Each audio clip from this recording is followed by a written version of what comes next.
Sam, good to see you again. How are you? Well, how are you, Drew? I'm hanging in there, thanks. Dum says hello. I know we were talking in the office. We wanted to give the folks watching this a quick update on how things are going, especially regarding the token balance migration. That was the last thing we talked about on our last live stream. How'd it go? Any lessons learned, etc.? Yeah, for sure. So the key project right now is to live migrate the usage of the system, usage of AO, to HyperBEAM mainnet nodes. This has been what we've been working on for 9 months now. And yeah, last time we spoke, we just got to the point where all of the token balances from legacy net processes were being effectively served from HyperBEAM nodes. And that allowed us to massively reduce the amount of legacy net compute that was happening and move it instead to execution on HyperBeam. And I think everyone has seen it when they access their balances now, super fast. And so that's great. But we've gone further than that now. We've moved to, okay, computing all results from legacy net. So that's when you want to interact with the system, say you want to make a swap or something like that, you send a message, right? Everyone's sort of tracking this far, I think. And that message might create a result that has other messages, and those messages get pushed around, and then you get the scalability of one thread per one of those processes, and that's what gives us, horizontal scalability. So when you compute those results on LegacyNet now, what's actually happening under the hood is that's being proxied to a HyperBeam node that's doing it for you, which we found in practice is much faster. So I'm not sure if people have been, playing with Bottega or, to a lesser extent, Permaswap and Bazaar, which are sort of partially integrated at this point. But certainly on Bottega, yeah, you can swap now far faster than you could before, because those executions, or at least a decent chunk of them, are already happening on these HyperBeam mainnet nodes. So that's great to see. There's still, part of that we're sort of dependent on project teams to integrate. So they got to expose parts of their state so that you can easily and efficiently get it in the browser. But that will happen over time, and already, we're further along that track than a week ago, and further along from a week before that as well.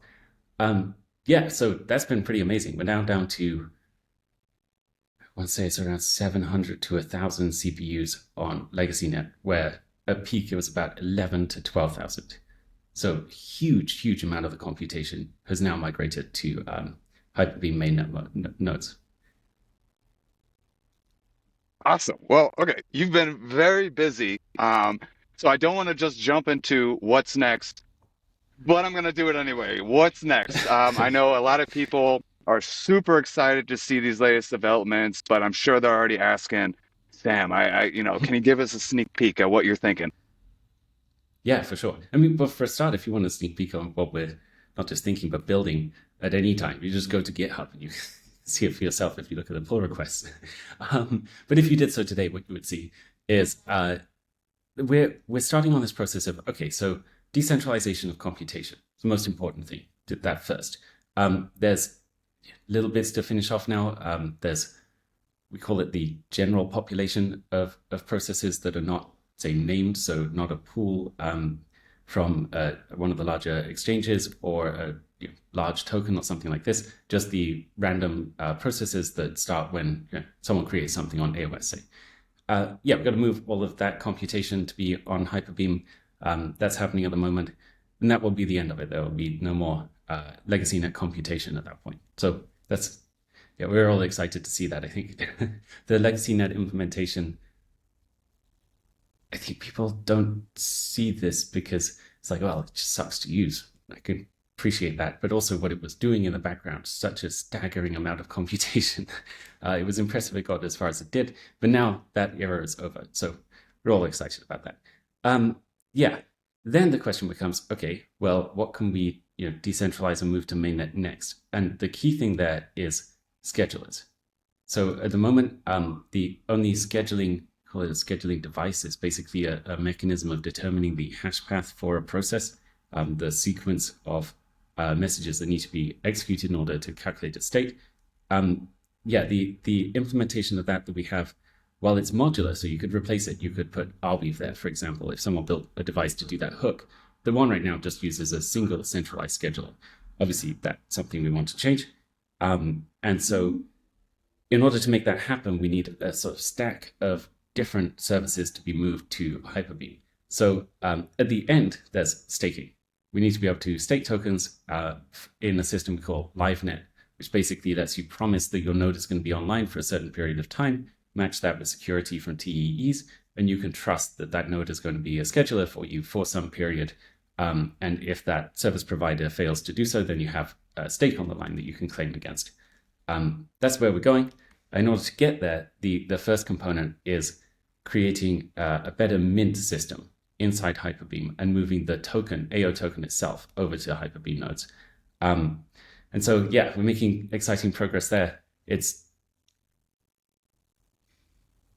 always a risk saying these things publicly before they are absolutely certain. But let's say with 0.25 probability, so 25% probability. So don't hold us to it. It may not happen, but we're excited about what appears like a good possibility at this point, which is making the mint system of AO use real-time streaming distributions rather than these daily large mints that occur at the moment. And that will allow us to be, well, for a start, much, much, much more efficient, but also downstream later create really interesting, I think, forms of real-time reward sharing applications. So imagine it like this. I know you're using a chat app. Someone made, I forget what it's called, but it's Nexus. It's like on a chat system. Well, what if in order to be part of that chat room, you have to delegate some of your DAI or Steth to the chat room's DAO or what have you for the period of time that you're in there using it. And you can do that on a second-by-second basis, potentially. So there's a bunch of cool and interesting things you could do downstream of that. But on top of that, also just moving the token to HyperBeam just makes it like astronomically faster. Like low-end expectation would be 4 to 5 times high-end. Well, we'll see. But easily into the multiple dozens of better performance, multiplier performance.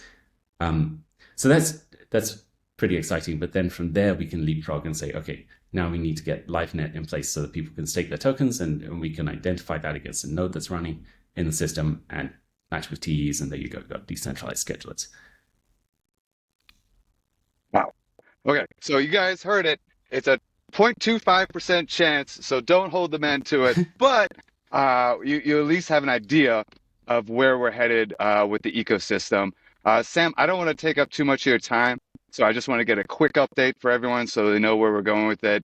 We'll be doing more of these updates, so be sure to check the AO account regularly. Thanks so much, Sam. It was great to see you. Of course. Thanks, Drew.